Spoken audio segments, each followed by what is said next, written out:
appreciate you being here. And when I look at this room, I do think this equals a mural or a creative project. So thank you for being here and thank you for coming. I would like to thank Kathy Gavin because she is the easiest, wonderful, most simple person to work with. So if you have an event or anything, I encourage you to reach out to Kathy because she's the best to work with. Kathy. Our sponsor, Cheech Kelly, who's not here yet, but we love Cheech. He believes in everything that we do. Any time that we've done any kind of project since 2017, he has sponsored us. So thanks, Cheech, and I'm sure you'll be here in a little bit. And thank you, everyone the small businesses who contributed to the program. Because that helped us also raise some money. So thanks, and please shop local. I also want to say, you never forget your first. And our first mural was Honey Child, which has a table over there.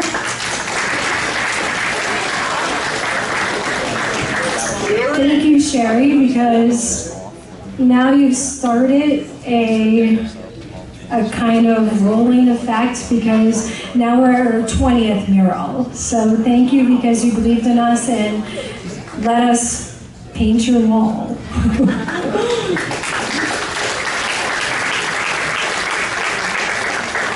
We also this year did Shout Stadium. We haven't actually had a reveal party yet, but they are in the process of having a new building, and it's pretty spectacular, I'm just gonna say. But look for that because they will be inviting everybody to that reveal party. Century 21, Jack Reddy Real Estate. There's a beautiful mural happening in the alleyway in the back of the building, which you can see from Drinker Street and Blakely Street.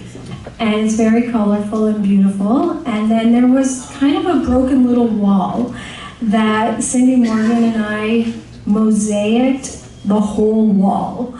So when you're coming down, it's pretty sparkly in the day and the night. And I think we, like our slogan says, broken into beautiful. That's what I think we did with that.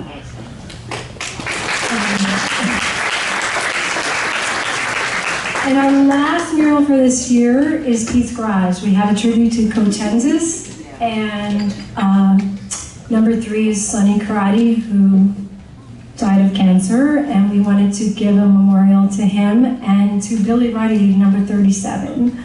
So that's what that mural represents. All right, that's enough. So I'm going to introduce you to my sister Melanie, who's a huge inspiration. Here she is.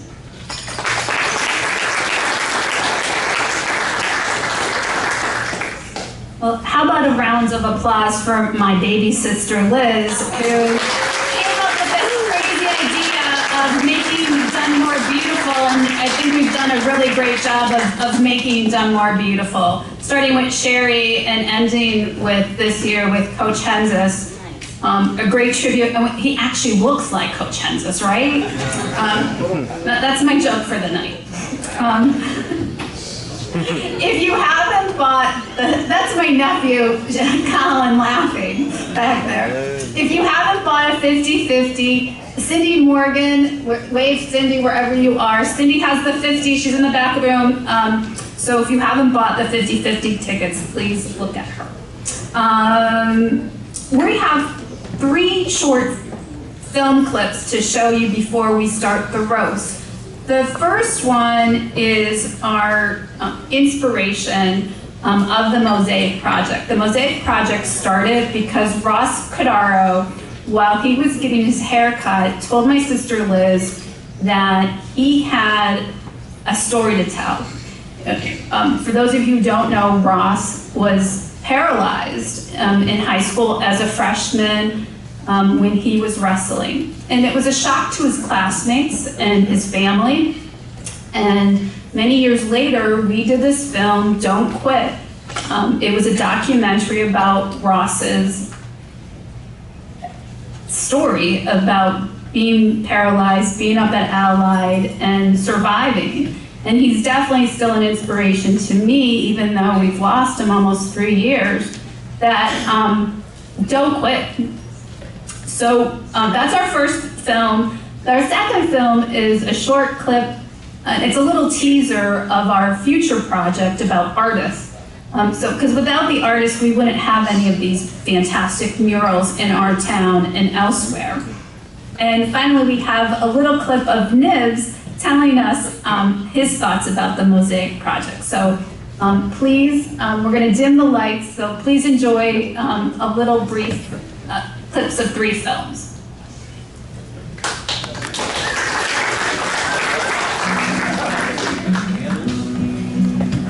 A number of times we came together for different reasons, and I'll never forget all that you guys have done for me over the years and still doing for me. What a way to celebrate in the old-fashioned shindig.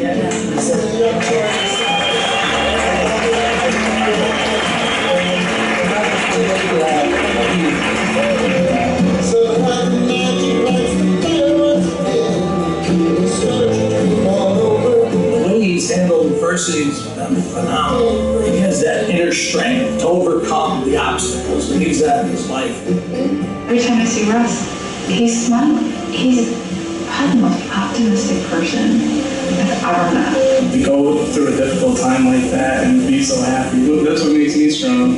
If I'm having a bad day, I think about that and who he is. That's what I want to be. I just admire him for what he has gone through and what he has done, and what he has accomplished. Every time we talk, we end our conversation, I love you, buddy, I love you too. That's the bond we have, and that's the bond we'll always have. I think his strength and his faith in God helped him. He has to have a strong will to get better, and he has it every day. I question things at times, but faith is what gets you through. I try to instill a lot of the values he's given to me. What my dad's taught us is going to be sent down through the generations. It's wonderful to see somebody every day, people make a decision, I'm going to live today. And I'm going to do the best I can. Well, a lot of other people would have laid down and just, he didn't. You know what I mean? He didn't. He hung in there and he fought. I wish you could bottle motivation. In his situation, he was able to get through something pretty bad. And he decided that he was going to live. And not just exist. He decided he was going to live. And that's a good thing. That's what has gotten me by, whether it was mom, dad, brothers, wives, children, extended family, Tammy, her kids. I've always had people there for me, community, and that's what made it happen, and will continue to make it happen.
Yeah, so I was going to college for illustration at the time, and over the summer to pay for my apartment, I took jobs as a house painter.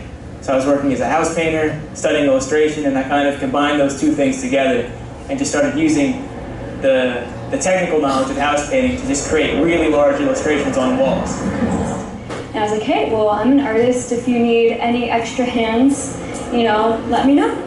And so the first project, I was like, hey, Joy, if you want, you could come help do some back work, you know. So that project was at the Renaissance 500, John Lennon. So I kind of helped get up there in a ladder. It was like 30 feet up, just laying down some paint. And in my search to find a wall I could paint on, somebody would, you know, trust me enough to do so. So I started small projects indoors and then I moved out here, relocated, and it kind of just took off. They don't understand the impact their lives are based around artists that have basically worked for pennies every day. And I think that that's something that is underappreciated, but I think it's starting to grow a little more, especially when murals are being propped up. People understand the significance of how art affects the community.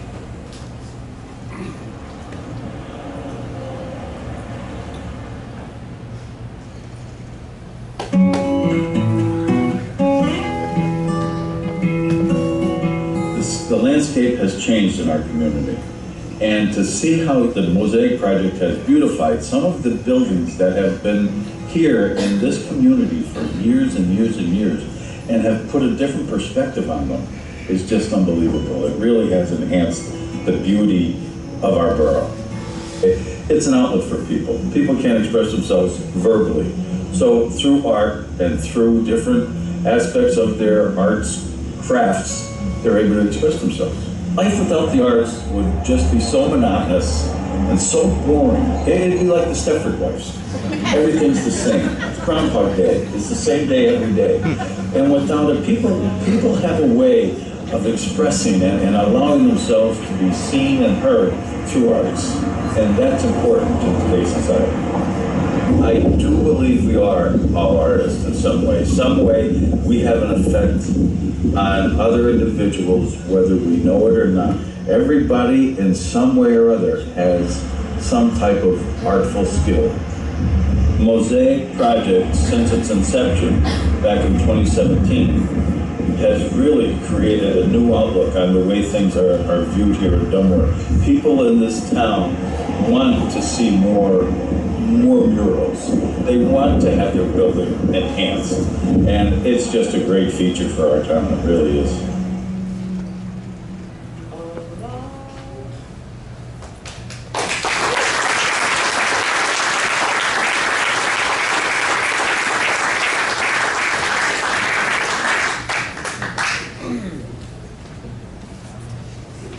Thank you. I hope you guys all enjoyed that. We're going to start the evening, and I have the pleasure of introducing our MC for the night, who will thereafter introduce our roasters. And I just want to tell his mother, Anne-Marie, that hopefully tonight, it's not going to be like last year, that Bobby will not be the brunt of the jokes tonight, and you could rest and not be embarrassed. But I have the pleasure of introducing our own Rush Limbaugh of northeastern Pennsylvania. I could only last about 10 or 15 minutes listening to my former Democratic cousin. Does everybody remember the first time he ran, he was a Democrat? I learned. But Bobby Kadar is our MC for tonight.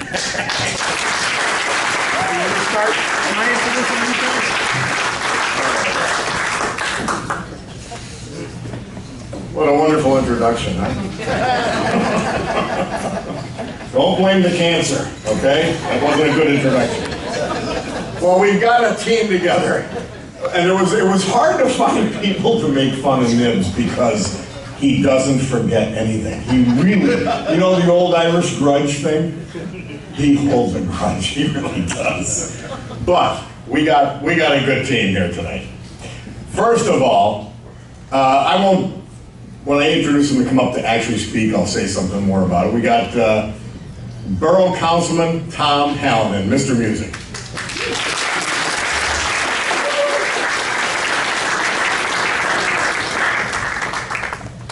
Next, his brother. He's known to be a witty Irishman, but he's really not very funny, but we'll see. John Bomber and Loughney. Bomber, just a quick question. I thought it was always B-O-M-B-E-R. I always have to be different. You're gonna have to explain that. All right, Bomber. Next, we have another of this esteemed class of 78, attorney Joe Ferguson.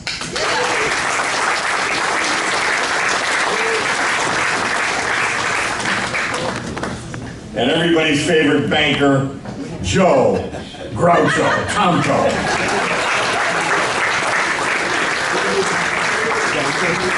Are we just starting now, Liz? Are we starting right off? Huh? Or do you have anything else you need to do? We're ready to go, okay. Well, I don't like to do these things anymore, to be honest with you. First of all, I have to wear my glasses, because I can't see anything. What, are you going to leave me out there? Actually, I would prefer it. Next, the man we are roasting. Nibs Loughney.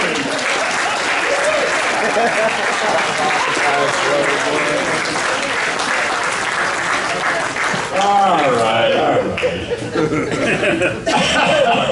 He's never going to forget that one, man. So, at each of your tables, there's a George magazine article, or at least a portion of it. A member of their class, Lisa DiPaolo, she's a world-class writer, and she worked for John F. Kennedy Jr. at George magazine. So she must have gone to JFK and said, hey, I got a guy that's a lot like you Kennedys, and I want to write something about him. And she wrote this article, and the hard part is it was all true, so we were all pissed. We're out, Nibs out. I mean, just funny. In fact, one portion. I just gotta remind you of this. I didn't remember this until I looked at the article again and until Liz was talking about it. In his first campaign, do you guys remember? He went to Price Chopper and he got loaves of bread and he was throwing them on people's porches. You remember this? Needless to say, the campaign was unsuccessful. Bread was stale. Yeah, the stale bread. But that's our Nibs Loughney. He was trying to outdo Jim McNulty, didn't work out. I want to mention a couple people here because I don't want to forget. First of all, we have our county treasurer, Angela Rempe, is here. You back there? I see you. You could stand. All right. My old buddy, not just because he's old, but he's been my friend for a long, long time. Judge Tom Munley is here.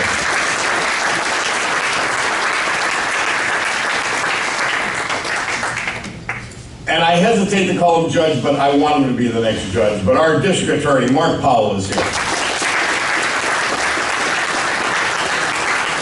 Now those who couldn't, there was a few that couldn't make it. Like everybody who's running for office this fall. They were afraid to be with Nibs. But my former sister-in-law, Beth McDonald Zangardi, she sent a telegram. And she and Ritter are in a champagne glass up in the Poconos and said, Nibs, have a great time. We are too. So I'm driving up here, and most of you are from Dunmore, so you sort of know the act up here. If you're not on some sort of compensation or something, you're pissed. So I walk up and my girlfriend and I are coming up here, Rosie and I are coming up here, and sure enough, I see Beansy DeMarco parking What does he do? He whips out the handicap thing. Now, in the old days, that was a red badge of courage. I parked where I want. I got one of them chains. The mayor gave it to me. But now, he was the only one. And by the way, there are handicap parking spots now. Yeah, so not many of them. Well, what do you say about Nibs Loughney? First of all, I had tremendous deja vu, because this is about the 5th time he was roasted. So if you're having the same experience, it's because we've been here before. We have. I looked up, I have this huge dictionary that I look up words, and you know, you use words and sometimes you forget exactly what they are and what they mean. And I looked up for Nibs, character. And you can think of many uses of that word, but the two that I love is, number one, if you say he's a real character, everybody knows what you're trying to say. But he has character. And I think it'll come out during the night. He doesn't give up. He sets a goal, and he goes, and he goes, and he goes, and he's loyal to his friends, and he's loyal to his family, and that's why we're here tonight, for our magazine.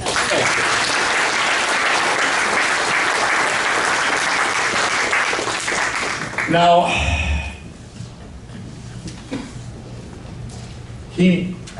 despite this character, he was in the psych ward. I just want you to know that. Let's get it out there. Because my mother came tonight again. She was here last year. And she said, my mother, I was roasted, and she said, are they going to talk about prison? Probably not, Ma. So we decided, I think the Mosaic Project decided, all right, Bob, you be the roaster last year, Nibs will be the MC. Next year, you're getting roasted, and Nibs will be the MC. We'll just keep it going. It's a lot easier this way. But we may do that. By the way, thank you to the Mosaic Project for depicting my old Coach Hens's on the side of Pete's garage. And thank you to the Sabias for doing that. Because if you've seen the statue, I don't know if you may not remember the old movie or the new version. The statue's like Klaatu from the day the Earth stood still. It's like, I don't think Coach would be too happy with it. I hope the artist is not here.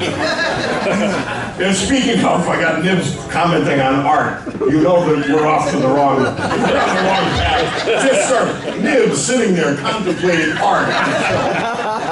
Yeah, you know, I love art. Art's a good thing.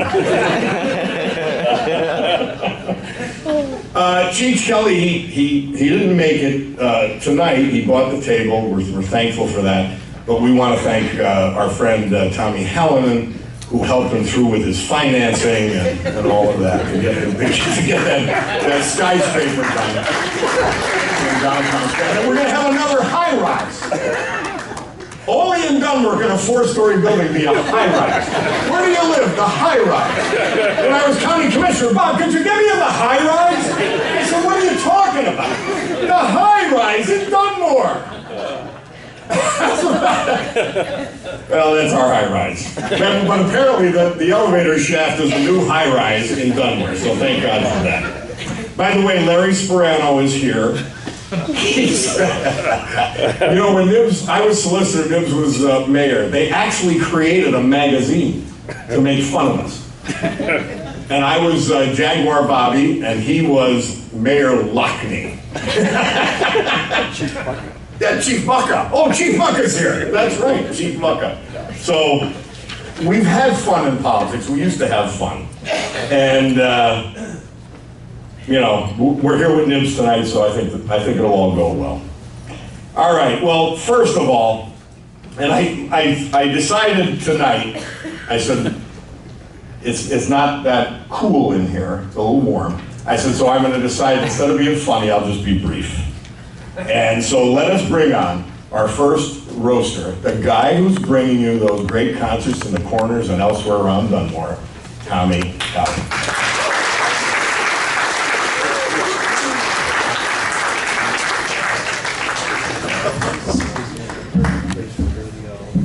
Thank you. Well, I don't have to worry about bombing because I just look around the crowd. They said I'll be all right. Listen, a lot of people know Nibs, great guy, everybody's friend, but they don't know that he's frugal. I could say cheap, but frugal's a better word. So his favorite stores, the Dollar General.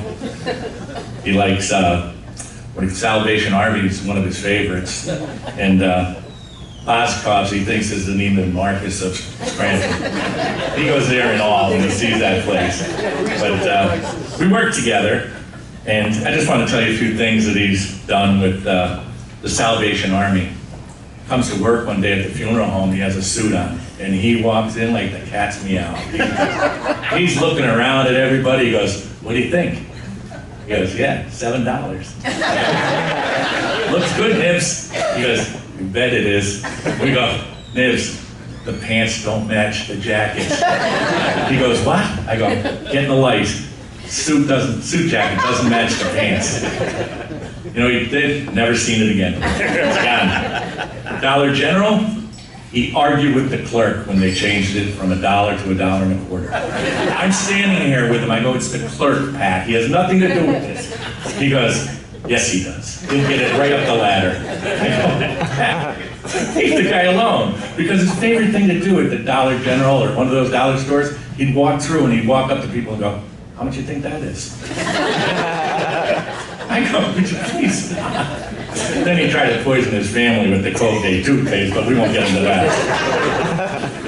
Oh God, like I said. Then lunch, that's one of his favorite things in the world, you know? And he always asks, when they say, "Do you want a refill?" He never asks for a refill. He said, "How about a little bit?" I go, "Nibs, it's free refills." He goes, "Don't trust them." He goes, every time if you go with him, "I'll just have a little bit more. Don't fill it up." Because he doesn't want to pay. Oh, God. Or that when he went to the Jewish deli downtown, the kosher deli, and he fought with the guy because he wanted bacon and eggs. I said, "Pat, it's kosher. I don't care. The customer is always right." I go, "Not here, you're not." Of course, he lost that argument. Oh, God. So, oh, God, I'll finish up with this because I said I got to be quick, and when you get my age, I'm ready to go pee. So, the one time, and this is the truth, he asked the pizza delivery guy if he could meet him halfway so he could save on the delivery charge. Tom goes thinking if that's real. Have a great night, everybody. I said it.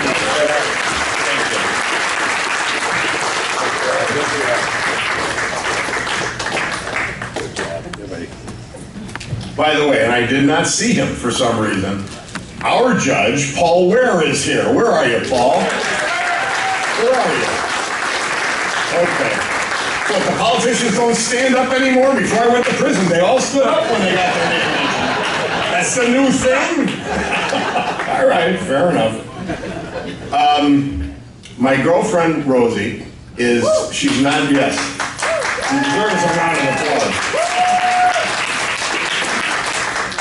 Her nickname is Lucky. She's with me. So, anyway, she doesn't know anything about politics. She doesn't follow it, whatever. Don't care. Which is hard to believe because that's all she has to put up with in the house. But, so obviously she's ignoring me. But, she said, I said something about, I wonder if there'll be politicians here tonight for, to find out, come and ask for votes and whatever. And she goes, "Why would they come?" Well, obviously she was right, first of all. Second of all, she said, "Well, what is he?" "Well, he used to be the mayor, and now he's on council." And she goes, "That's like a big step down, isn't it?" Nibs has officially lost more races for mayor than he's won. Let's just go on the record right now. Not that I was very successful either, I'm not, you know. But the mayor to council thing, yeah. By the way, I was a Honeychild's, he was my clothier for decades. And I remember the last time I went in, and your father, where are you? She's up. Yeah, okay. Your father said, Sam will take care of you. And Sam said, Shitty's the name. And I said, Mr. Sam, I said, I'm a 44 regular. And he said, oh, them, they're over near the flashlights. I knew I was in the right place. 2 shirts, 2 pants, 2 ties, 2 pairs of socks, $89. And I proudly wore my Honeychilds until I became a 48. Just so you know, you guys are drinking, but don't drink too much in front of Nibs. He had to stop at the request of virtually everyone. I could go into the ugly incidents, but I just know what you do. Like there's some things you can't even say here. By the way, Leonard Carlucci is here. When Leonard got arrested by the feds, he came out and he became Carlucci, as though they're not going to find him. They know where you are, Leonard. Leonard started these roasts. We did one for Billy Kreis right here. I don't know. It's a long time ago because I wasn't in prison yet. And I was not a felon quite yet, Leonard. And Leonard said he was Leonard Carlucci. And our old friend Harry McGrath said, Leonard, and he came to an agreement with the federal government. But Leonard started these roasts.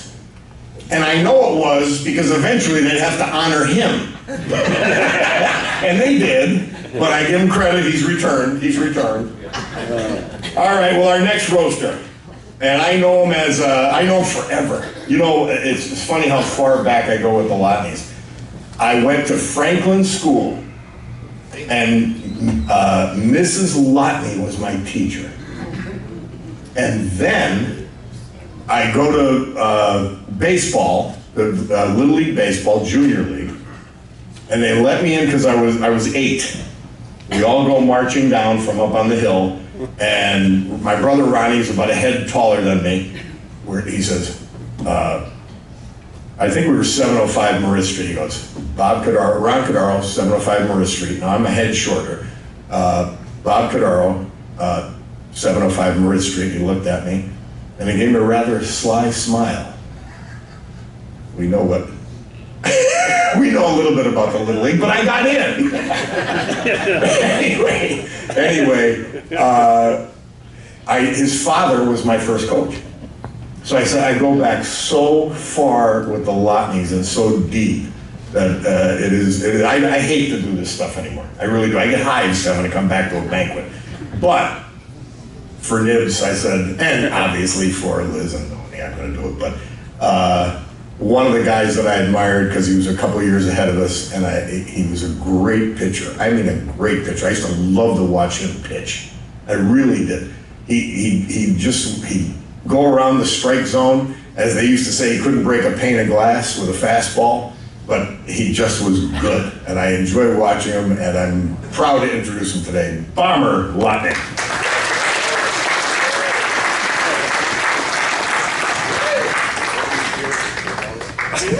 Good evening. Thank you all for your support of the Mosaic Project. As they said, we've been dealing with Nibs, and Ronnie, or Bobby took a page out of my book here. Talk about a character. Nibs is indeed a character. Do you remember the Christmas story, Ralphie? He is our Ralph. When he was a little kid, I can't remember how old you were, but he was always scheming and conniving. He wanted a mini bike. He wanted this darn mini bike, and WARM, remember WRM? WSCR? He would put his name in for anything. Well, lo and behold, one evening, I'm going to take you back memory lane here for most of us, but do you remember the old rotary phones on the wall? Do you remember dialing for dollars? Well, in our house on Chestnut Street, right by the church, we also had our Aunt Helen and Edgar Carney in the house with us. And there's another one. Do you remember the old phone books? Well, in the phone book, under Edgar Carney was, as my father used to say, DI 44914. The DI was 34 But the book, the phone book also had Eugene F. Loughney with the same number. Well, lo and behold, one night we're watching Dialing for Dollars, just hoping for us to hit it big. And by darn doesn't the phone ring. And we're in the living room watching the show, and this all unfolds for us. Nibs picks up the phone, and I don't know if it was Jay Christopher or one of the guys said, is this the household of Mr. Edgar Carney? Yep. Would you be Edgar Carney? Nope. And who would I be talking to? You would be talking to Mr. Nephew. So he says, well, Mr. Nephew, and this leads Nibs into a contest that, again, I'm going back to the mini bike. He wanted this darn mini bike. Well, he doesn't win the mini bike, but I'll get there. He has to appear on Channel 16. And my mom and dad take him down to Honeychild's, of all places, and he gets this beautiful three-piece suit, green and gold. And all of a sudden, Uncle Edgar, Aunt Helen, all of the siblings were watching this, and my mom and dad are off to the side of the set, and on the stage, in front of all the cameras, comes little Nibs in his three-piece suit. And although he did not win the mini bike, he won this beautiful sea snark. Do you know what a sea snark is? It's a one-man sailboat. And Jay Christopher then says, now Patrick, you won the sea snark. What are you going to do with it? Looks up at him and he says, sell it. So poor Nibs never did, the mini bike never ever materialized, but he did get the sea snark, and by darn he did sell it. Another thing about my brother Nibs, even at a young age, he had a little bit of a temper. And Bobby was just talking about the Little League. Well, Mr. Codaro and my dad did coach together down at the Little League. And every time I see Mr. Codaro, I'll always tell him, one of the best coaches this side of the Lackawanna. And that was it Spotless Cleaners? Eclipse or VFW? Oh, Junior League. Yeah, you're right. But anyway, Nibs was on Armin team. And whenever they were getting ready, my mom and dad, who were very big supporters of all of us, no matter what it was, when Nibs was getting ready to get to the game, if his spikes weren't ready, if his socks didn't match, maybe he couldn't find a glove. God, we had 16 to 20 gloves in the house. He could have picked any of them. He would throw a tantrum like you wouldn't believe. So as the nights and weeks went on in Little League, I start writing down resignation letters. And then I would say, you know, I, Patrick William Loughney, do hereby resign from Dunmore Little League, never going to play again, and I would have him sign it. Well, lo and behold, he'd get his rear end out the door and off to the, so it worked. It was a little psychology, I guess. One other thing I'll add is, there was a time, and you know how brothers and sisters tease each other. Well, I was teasing Nibs pretty well, and I kept calling him little names, and I'd hide behind his pillow. And when I took the pillow down, another slur would come out. And, you know, he took it for a little while until he disappeared. When I took down, he was gone. And he went out to the kitchen, unbeknownst to me, and he had a can of peas. And I said something to him, had the pillow up, took it down, boom!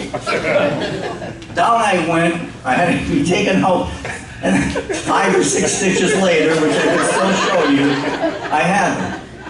And the last quick story, we were going to ask my sister, my twin sister, Jeannie Enoch, to be part of this. They are just coming home from South Carolina. They just welcomed, I don't know, their 13th grandchild, something like that. Casey, you could help me out. How many? Irish. So, Nibs and Jeannie, I don't know how old she was, 16, 17? She was 16. Hey, remove that lady from the back. We have hecklers here. It's your wife. She's not part of the program. But anyway, Jeannie was taking Nibs for dropping him off somewhere, but he got the big idea, Jeannie, how about letting me drive? He could have been 14, Jeannie was 16 or 17. Well, they pull off, Jeannie gets out. I'm not sure why she was thinking this, but she did. And anyway, Nibs gets behind the wheel.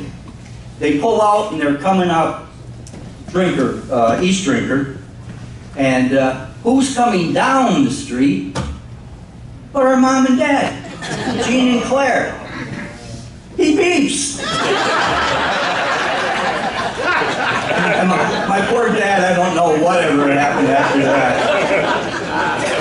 But he is a character, and we love him. Thank you very much.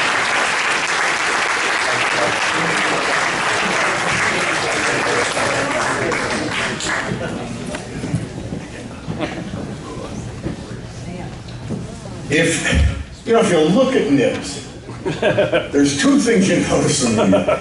There's like mischief in his face, isn't there? I just look at him. And the other thing I thought about is that you could imagine him at any age. Like you could picture him when he was newborn, when he was 3, when he's 98. You could picture what he will be. I don't know, it just struck me. It struck me. I'm happy you mentioned dialing for dollars, because that's the last time I saw the Henses statue was on the day the earth stood still. John Glaw. John Glaw showed it. Yeah, so that's our Nibs. That's our Nibs. Well, our dear friend for many years, and Nibs' friend, and he's a what is that street? Is that Blake? Electric Street. An Electric Street guy forever. And I think about all the characters that lived on Electric Street, and Nibs moved in there now to sort of fill in. And he's just a great guy. Attorney Joe Ferguson.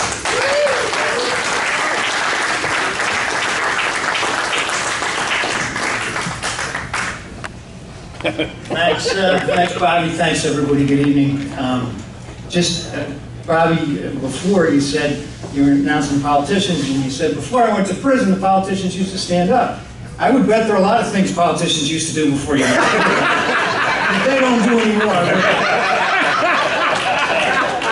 Very good. That's neither here nor there. Hey, I'm really thrilled to be here tonight. I do know Nibs a long time.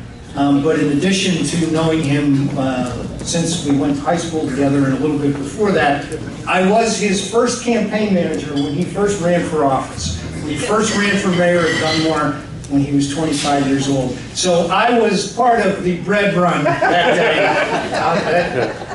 Great idea. Yeah. It wasn't my idea, but I was a willing participant. I was on the back of the bread truck that day.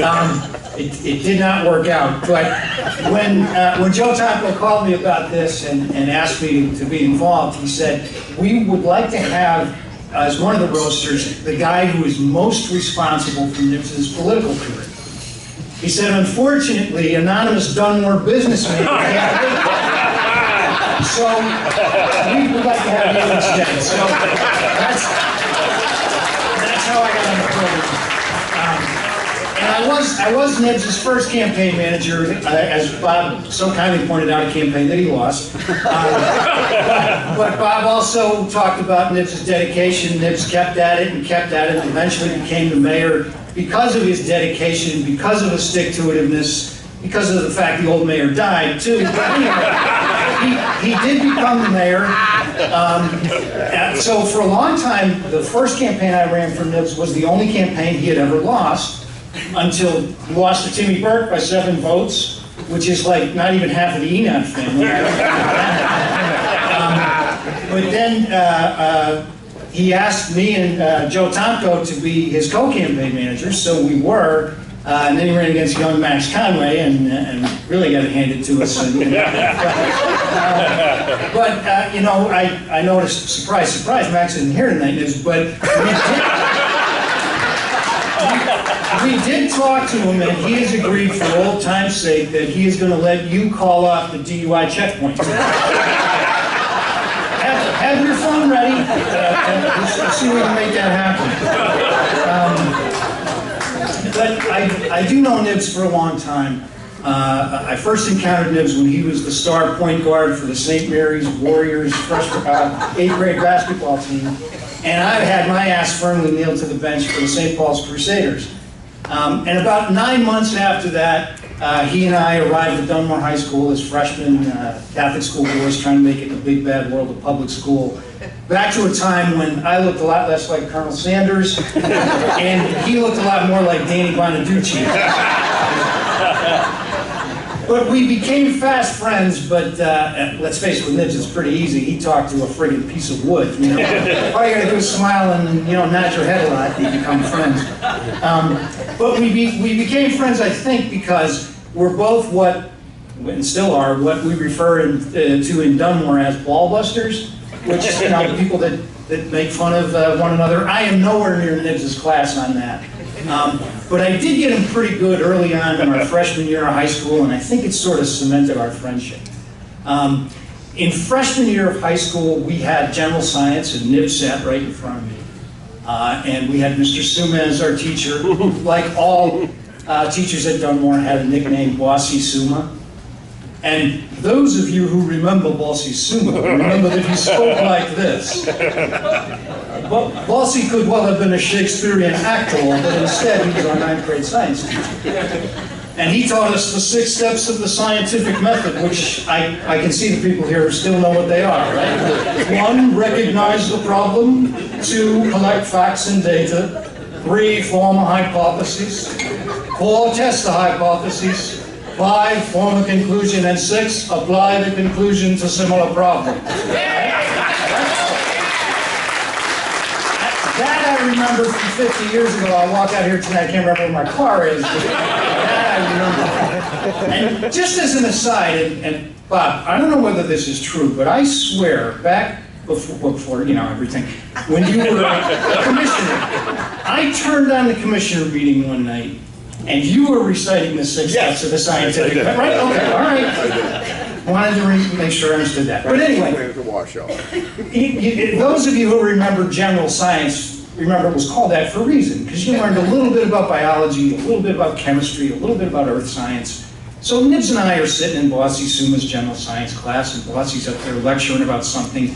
Neither of us were paying attention, and sort of the corner of my consciousness I hear, who would know the answer to that? Oh, Loughney? And as I said, I don't know what we were talking about. The only thing I know for sure is it had nothing to do with the equator. So I saw my opportunity. I said, the equator. And Nibs goes, the equator? Oh, Loughney, no, not the equator. So I got him pretty good there. Trust me, he spent the last 50 years getting me back. He's way ahead on points. But Nibs and I did make a few missteps as we began our high school career. We had Coach Martinelli for gym class. And those of you who went to Dunmore remember this. Gym class was once a week, and you go down, you go in the locker room, you put on your gym shorts and your shirt, and you go. And Coach Martinelli wasn't too big on making you do anything, so you'd go down in the corner and stand under the basket for 45 minutes, go back in the locker room, get changed, go back to class. But Nibs and I discovered when we first got there that if you were on the freshman football team, or in this case, if you said you were on the freshman football team, you didn't have to change your clothes and go stand under the basket. You could leave your clothes on and stand in the other corner for 45 minutes. So Nibs and I said, oh, we're on the freshman football team. And that worked good for about 3 or 4 weeks. And then about the 4th week, Coach Martinelli said, you freshman football players, come in the locker room here. We went in the locker room, and there was Coach Henses, the head football coach.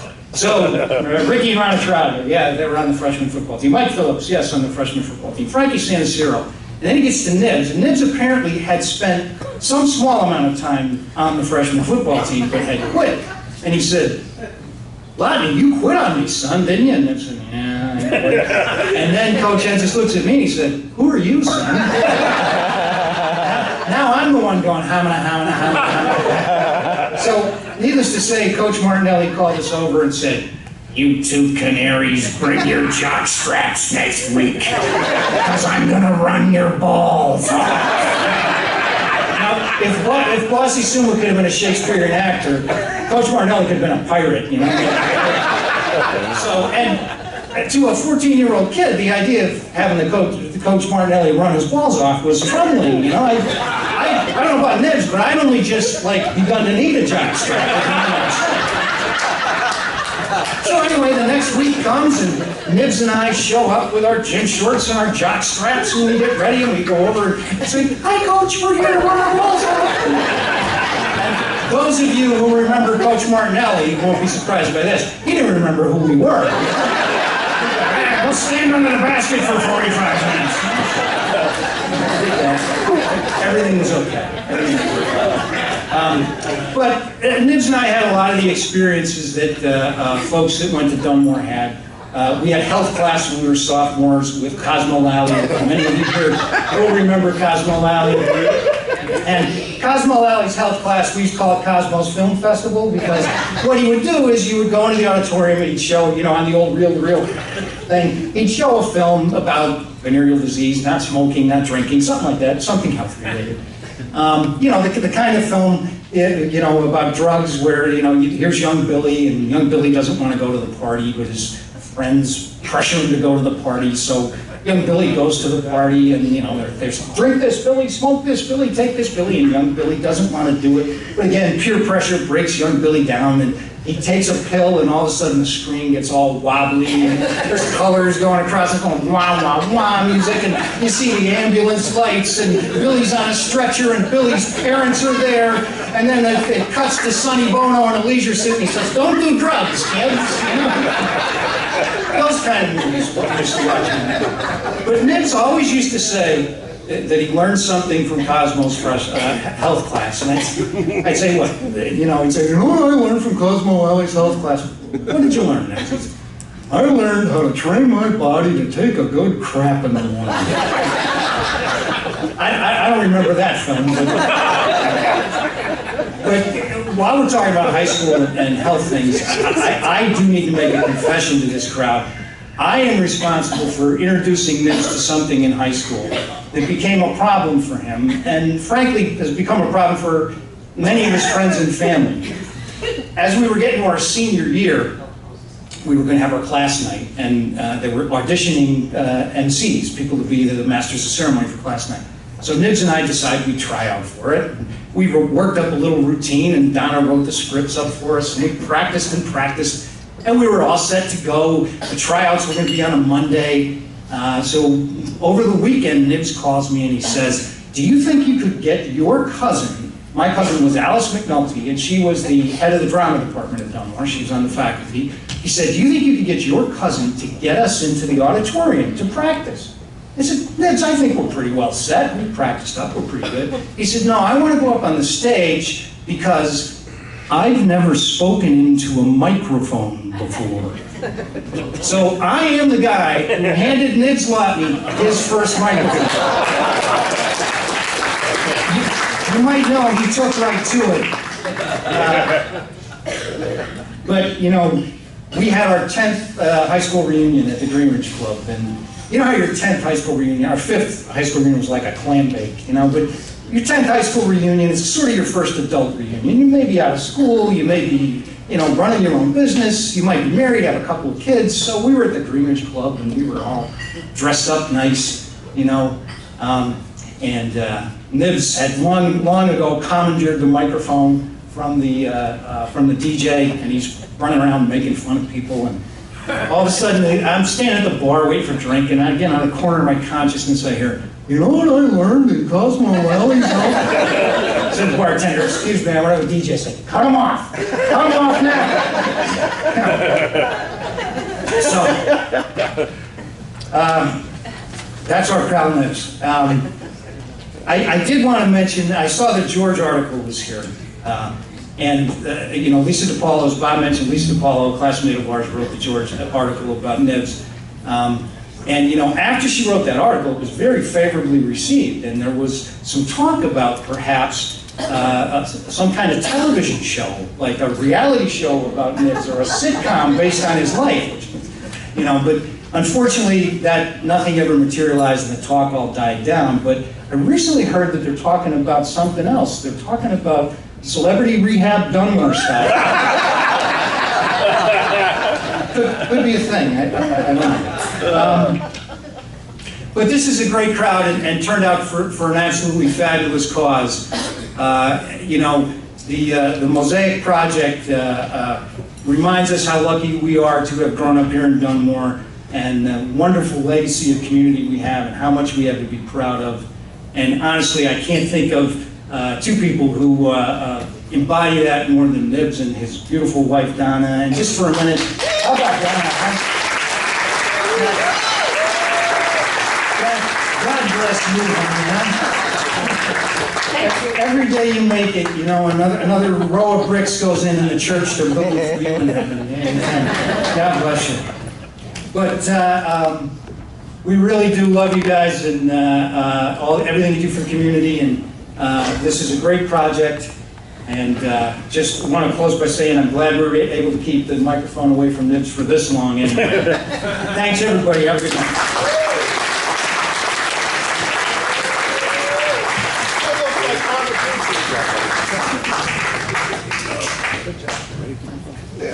You know, speaking of the Mosaic Project, it's not easy.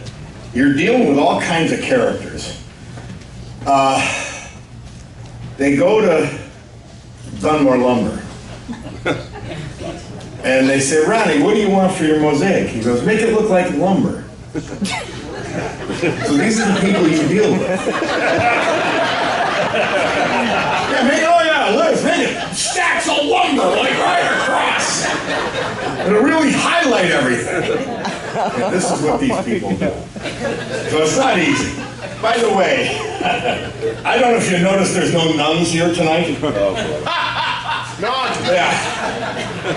Nibs, when he was drinking, this is the excuse. You know, we use the excuse for Nibs like drinking, like when like a 2-year-old is like, oh, they're tired. So when Nibs was drinking, apparently he had a hold of a microphone. I was elsewhere. And he had a problem with a nun. And there hasn't been a nun at these events ever since. By the way, Nibs is a great imitator and mimicker. He does the best Scapy Mecca. The best Scapy Mecca, and maybe even do a little bit for us. And he does this imitation of this anonymous businessman from Dunmore. Which reminds me, Oh, go ahead. Somebody's here. The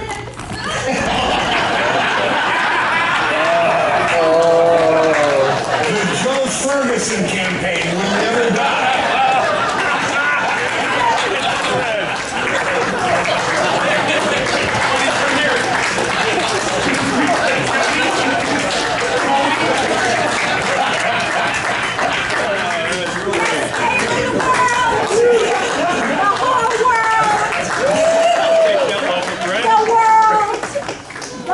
Thank you. I'll take that loaf of bread.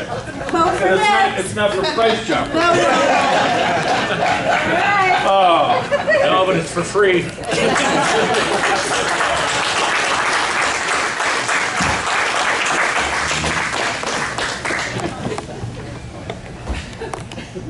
Sorry. I have a list of these, but I'm not going to burden you with them. Being from Dunmore, I'm going to just give you one. It means that drinking in a cemetery is normal. Just one, okay? And now that you're older, exercising in one is normal. The Cosmo Loughney films, by the way, with the people drunk, they were actually filmed at Dunmore High School dances. There was always one. But everybody knows, I'll tell you what, it's something you don't know about Nibs.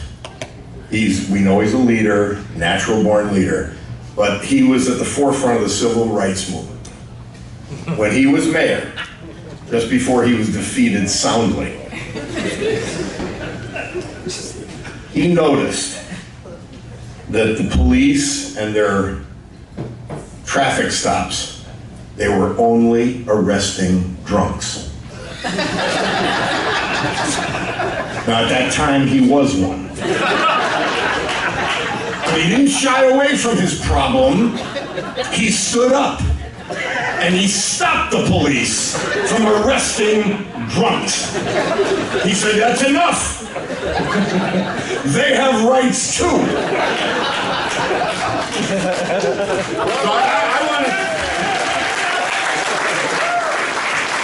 I thought that a Dunmore audience would appreciate that. Both former drunks and current drunks. Well, one of my oldest friends is next, and he's the cleanup hitter. And we call him Joe Piscopo, we call him Groucho, we call him all kinds of things. But he's one of the best guys, one of the most loyal guys you will ever know. And Nibs knows it. He's one of his besties forever. Win, lose, or draw. Our friend, Joe Thompson.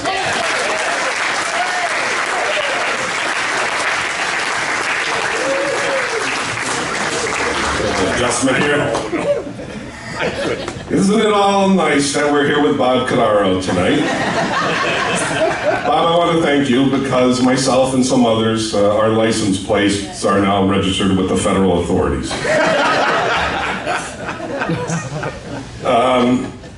Yeah, so Bob and I go back since we're 9 years old. We went to Yankee Stadium on the train to go see the Yankees on Mickey Mantle Day against the Chicago White Sox.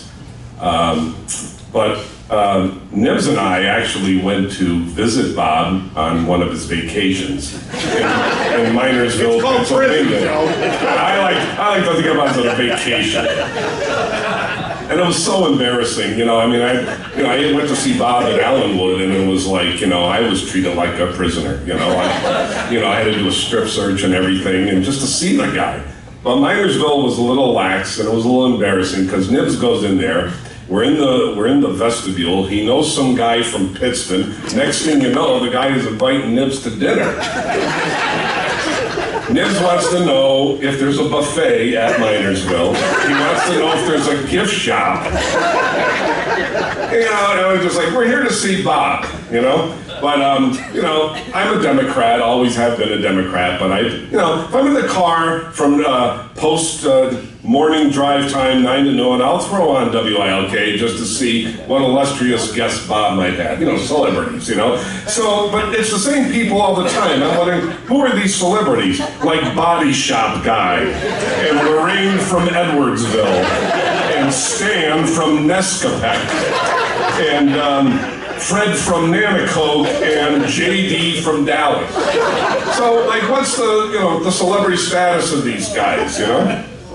But, hey, I know Nibs since kindergarten. We went to the basement of the old St. Mary's School, and we got a little departed there when he went to Our Lady of the Minimum Wage, also known as St. Mary's, and I went to Jefferson School.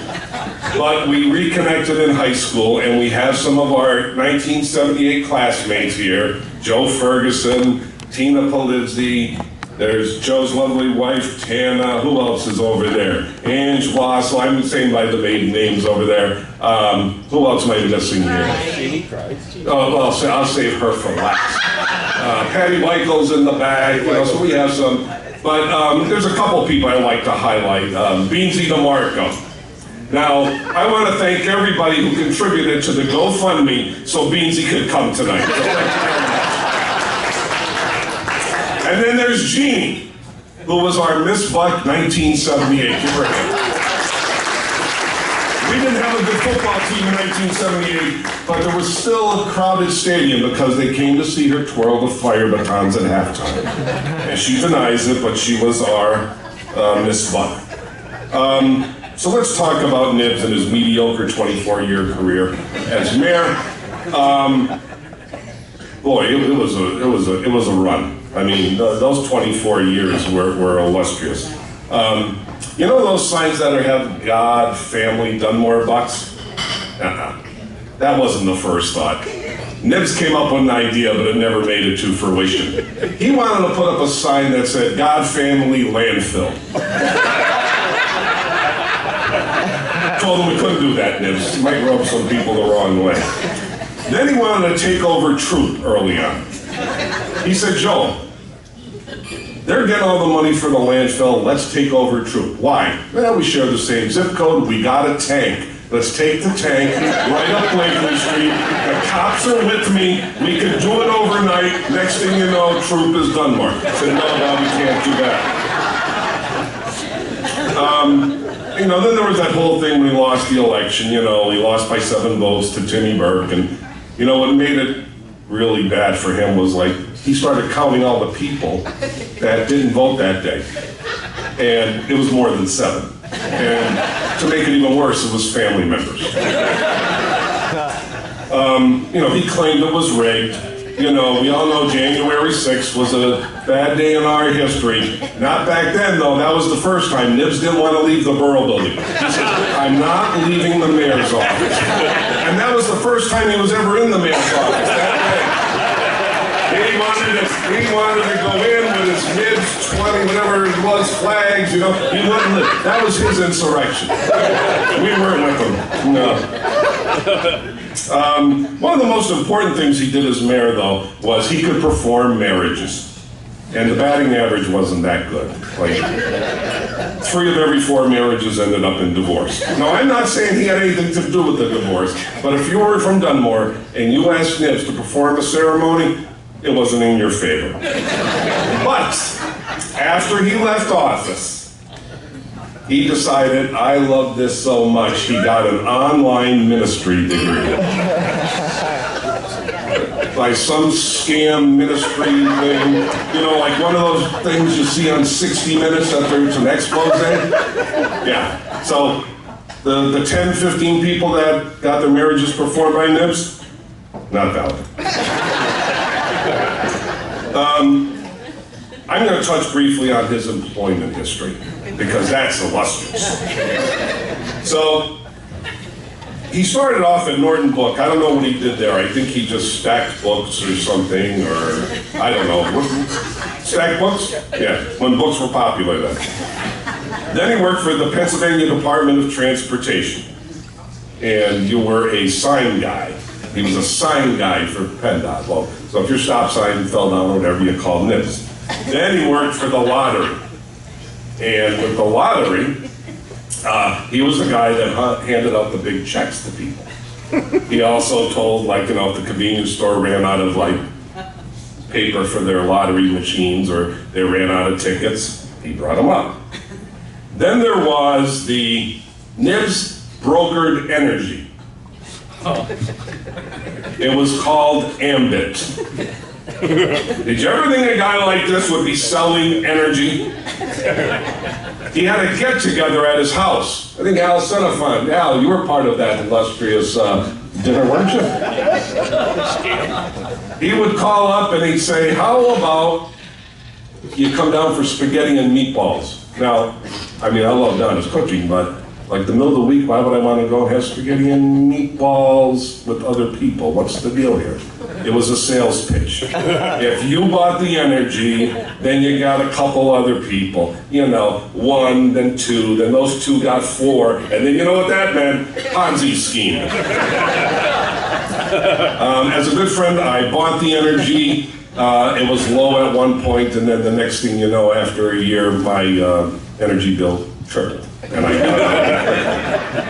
Then he sold water filters. I don't know. He's staying with the energy water thing. How many people here know that Nibs owned a sporting goods store? His family. It was called Image Sports. It was in the Providence section of Scranton. I didn't know that. Okay? You want to talk about the success of Image Sports? It's the only business I know that had the grand opening and the going out of business in the same month.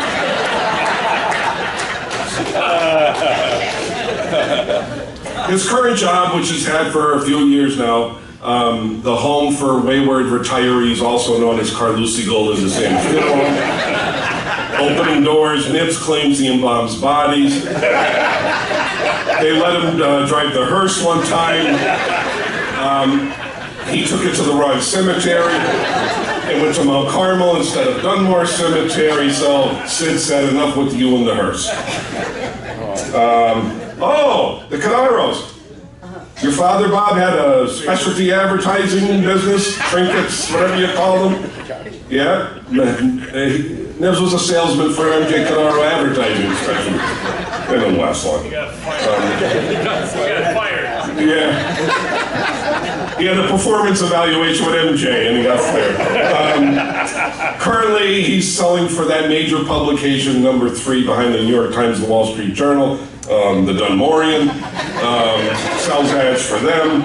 And last but not least, my favorite. So there's a little story to this one. So one day, me and a coworker from the bank were having breakfast in Cugino's. Nibs is having breakfast in Cugino's as well. So my friend says, hey, Nibs, you'd be great to drive our Fidelity Bank ice cream truck. And I'm like, Nibs goes, oh yeah, I'm gonna give them your name. And I went back to the office and I don't think that's a good idea. Why? I just don't think it's a good idea. So it died for a while. Next thing you know, I get a call from HR. And she goes, Joe, I'm calling you about your buddy Pat Loughney. He's coming in for an interview today. I said, for what? The ice cream truck. Oh no. I said, really? I said, I'm not behind this. I said, I don't know if you really want him to do this. Oh yes. I heard he has a great personality. He knows a lot of people. He's ideal for this job. So one of his first gigs with the Fidelity ice cream truck was the opening of, was it Lake Hideaway? Yeah. So he goes and brings the vehicle back, and we have a garage in the back of the bank there in Dunmore where you go and get your keys for the ice cream truck. So Nibs went to put the keys on the hook for the ice cream truck as he was finished up. They fell off the hook. Simple mistake. Nibs had to crawl behind the cooler to get the keys. Well, when he crawled, he sort of knocked out the plug. I go into work Monday. The woman in charge of the ice cream truck has this face on for me. She goes, well, she said, your buddy. And I go, who? Loughney. And I go, what did he do? He goes, knock the plug out, all the ice cream melted. Needless to say, Nibs' career as an ice cream truck driver was short-lived. Called me up one day and said, Joe, I'm not getting any calls from the bank for any ice cream truck. And I said, we got some retirees, some friends and family, you know. But listen, a lot of fun here. This is the second time that I've roasted Nibs, so time just to get a little serious. So, we all know that Nibs is sober, and it'll be 6 years next month.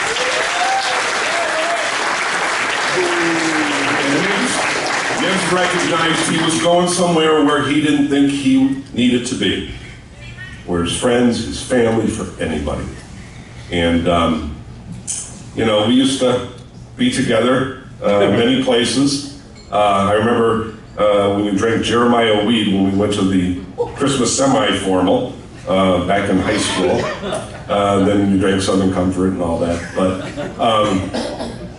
everybody knows that it was a good thing for Nibs. He looks better, he feels better, and he never lost his sense of humor. When he was mayor 24 hours a day, 7 days a week. So when you called Nibs about your garbage, about maybe your son or daughter got in a little scrape with the police, okay? You needed a reference for a job, anything that went on in the borough. You could call him in the morning or you could call him at night. You know what? He took the call.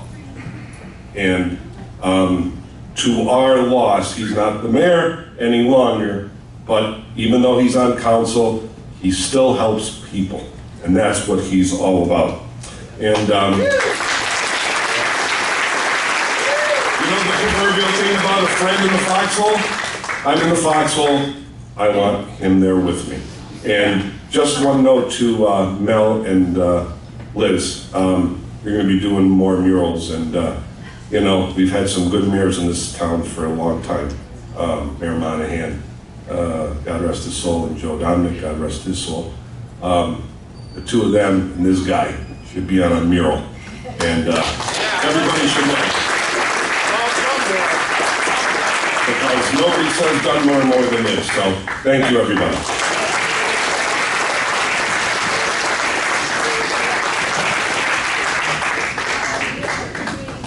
Oh, okay. 50-50. Who's the winner? You pull it. I was going to say we could put that mural up the landfill. I mean, there's a lot of cars that look pretty shitty up there. Cover them all up. All right, 157664. You're like, win $100. Then you have to give back. Yeah, you should give back. Is anybody win? I'll do another one. Nobody won? Somebody had a win. She each won. What do you got? John, All right, I'll do another one. All right, 157184. Oh my gosh, we're just gonna keep the money. Nobody? Ah! Nick Robinson.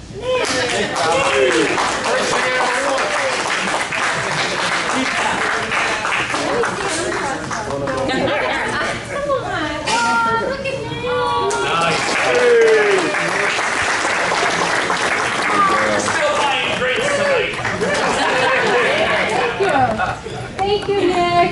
Oh, no problem. Everybody thank Nick.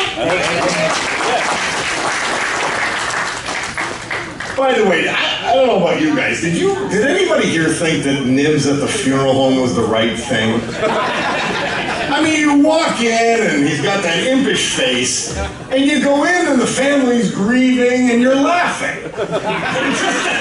I didn't think it worked out too well. By the way, he's a salesman for my radio show and the live stream now. He's been very unsuccessful so far because he only knows Democrats. By the way, I was almost ready to call this out but then they brought me a Scotch nib so we could keep going. The only reason Nibs wanted to take over Troop is because they had a much better landfill deal, by the way. Well, Nibs, there's another chance for you at Fidelity Bank, though. Joe, if you can work your magic, Nibs could serve coffee. I mean, and so far nobody's in there. Maybe Nibs can whip up a crowd for you. Nibs was mad at me that I didn't participate in the insurrection, but I was on home confinement, Nibs. And I tell them this over and over and over again. I had an ankle bracelet on. They would know I was in the insurrection. I would have been arrested immediately. I would have been like Frank Scavo and go back to jail. That's why I didn't do it. Not because I didn't want you to have an insurrection, okay? By the way, just to clarify something, this prison stuff. I retired to a federally managed gated community. Okay? So let's cut this stuff about prison. 11 of them to be exact. Because I didn't feel right about the first one I was in. I said, let me go to another one. Let's try another. So, well, it was like a timeshare, sort of. So I mentioned character, and I know our other guys did too. He's a character because he's just I don't know. I'm guaranteeing nobody here, and I'll guarantee anybody that knows him, doesn't get a smile across their face when they think of Nibs. There's been not once in my life, and I know him since we're grade school, that I didn't smile when I thought of Nibs Loughney.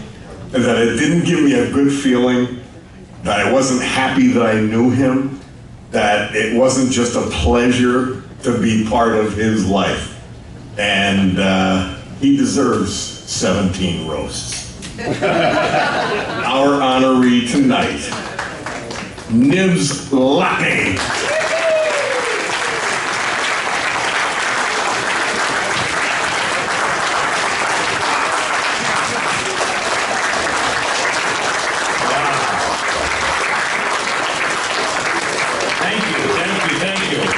If you'll kindly just move in, we got 3 busloads coming. These seats will be filled in no time. We're trying to find, a lot of people called me, they texted me and said, Nibs, we went by, but there's no place to park, so we just kept going. So don't think, there were a lot of people coming. Don't. Right after Mass, they were coming. Frank, looking good, brother. Oh, I know I am. Nobody has to tell me how good I look, Frank. Trust me. Listen, seriously, I want to thank you all for coming.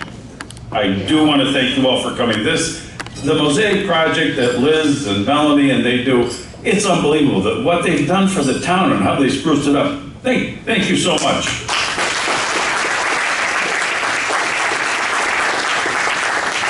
Now I get to do a little bit. Hidara. This concludes your community service work. Thank you. I'll sign the paperwork as soon as I'm done. Joe Tomko's got his Kentucky Derby coat on. There's poor Bomber. Boy. Franny. What happened to him? He lost a lot of it. I thought I was going to have to give him CPR here. He looked like Joe Biden.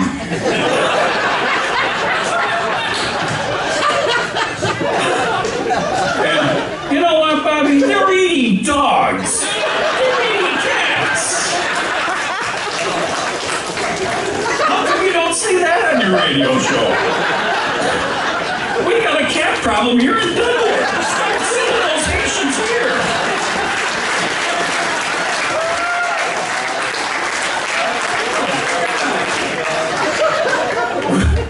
I don't know.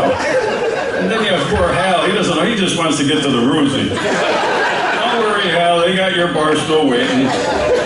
And Kugel. Came a long way, brother, since St. Paul's. Didn't you? Busted my balls. Do you even know it's time to go home? Look at you. You're sitting down there at the end. You don't even fit at the table. You know you were an add-on. We were just thrown in here. We had nobody. Dear God. Then we got the judges over here. Mark's going to be a judge. Mark Powell, our attorney, our district attorney. And I have the honor, if you'll stand, I have the honor of swearing you in tonight. What the hell, I called off a DUI, get out. And if there is somebody here, thank you to Jerry and Allison Longo. If you check under your seat, the winner gets whatever you want at their place up at Jerry's Furrow Season with the, what is it, $2,500 limit? So check under your seat. The one with the X gets to go up there. When do they have to be there, by tonight? 10?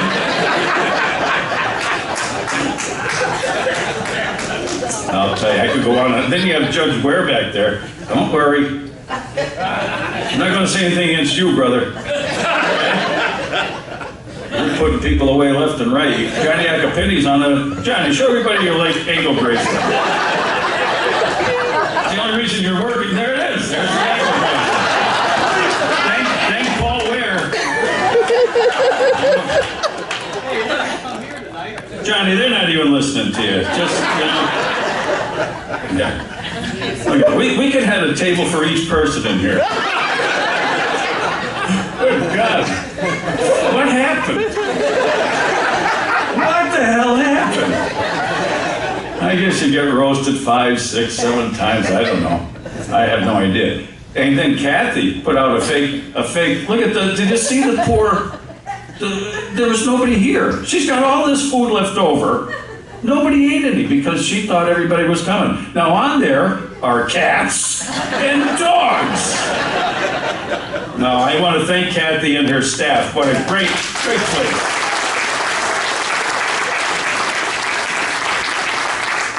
Jerry and Allison, this is a good place for our mural. Did I say it? The new owners of the Loughney. Jerry and Allison Longo. In fact, thank you for sponsoring tonight. Everybody gets their money back. It's worth a shot. Oh, no, they care. They're drinking anyhow. Jerry and Allison will take your application, so Al, working here. You had your chance. I want a rebuttal.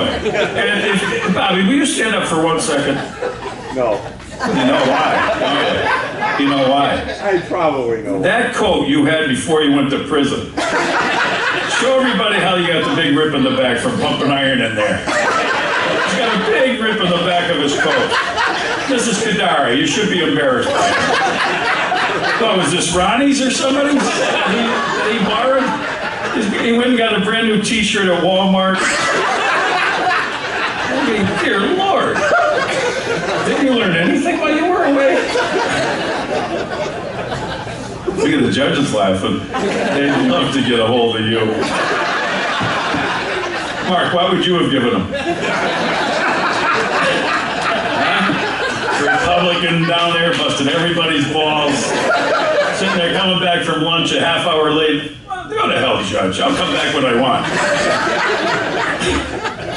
You know? AJ knew what to do.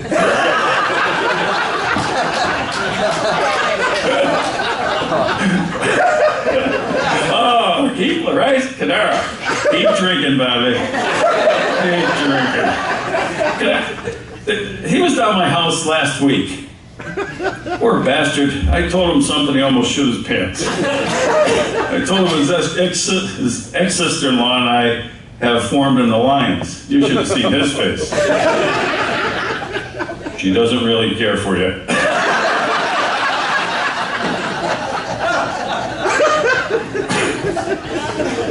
I don't know. I could go on and on. I could just pick on people up here. I really could.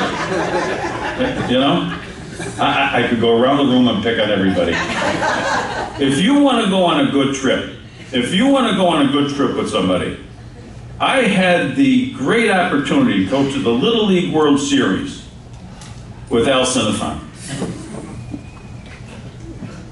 It's exactly how it was all the way. It's exactly how the whole ride was.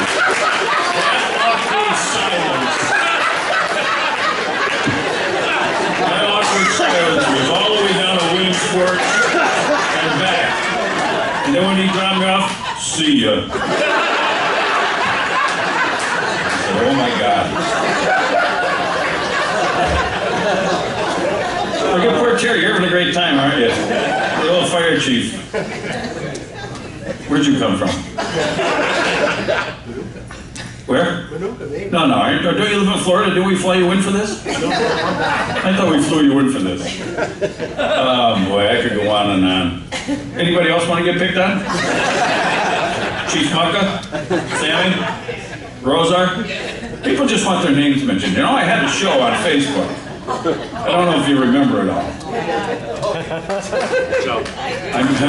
Remember my show on Facebook? Yeah. And people just wanted their names mentioned. So my daughter, she was dying to get down. Dying. I said, I'll prove it to you. Watch. She said, what? I said to the people, if you just want me to mention your name, tell me, type it in there. Everybody just started typing. I said, that's all they want, their names mentioned. You could stand here, and this would be easy tonight, to go around the room and mention everybody. It was like a White Sox game. Jeez. Are you guys getting it back there or no? Are you? The young crowd doesn't know what, you guys just want to get the hell out of here. This is what it's like when you go to the nursing home. I'm a hit over there. I'm a hit in the nursing home. My sisters, we're taking her up there next week. That's why we brought you here, Mariel. This is just to see everybody, you know? And that's why I work at the funeral home, so my family gets good deals.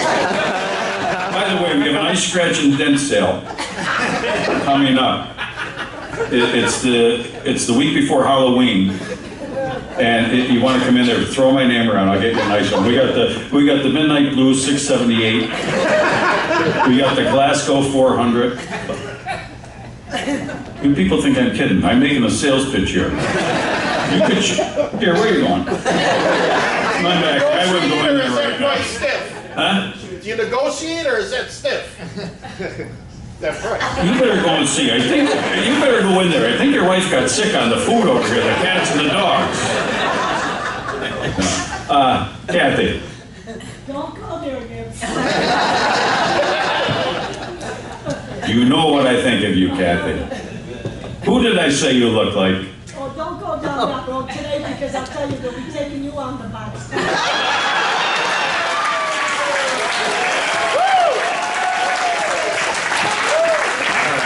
All right, I'll pick on somebody else.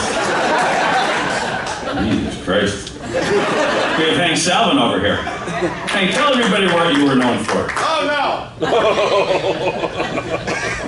Beansy, you just gave yourself up.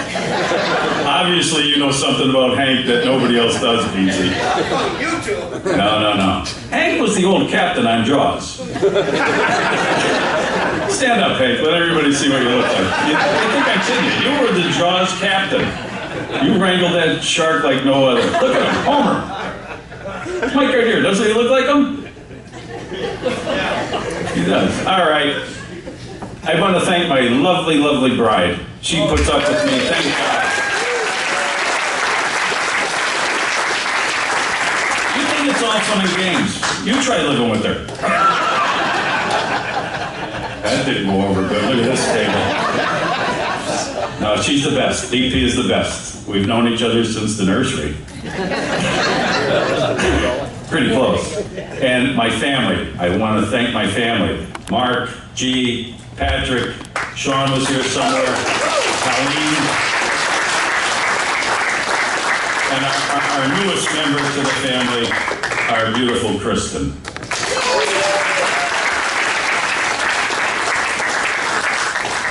So, on behalf of the Mosaic Project, thank you all. We love what you do. Please keep doing it. And everybody, thank you all for coming. Have a safe night and be careful when you're home. Thank you.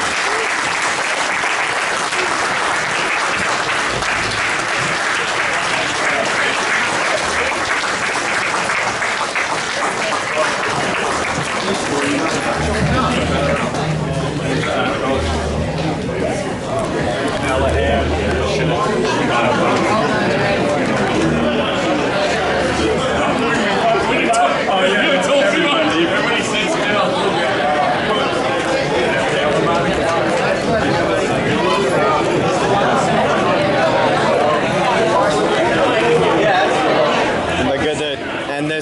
Recording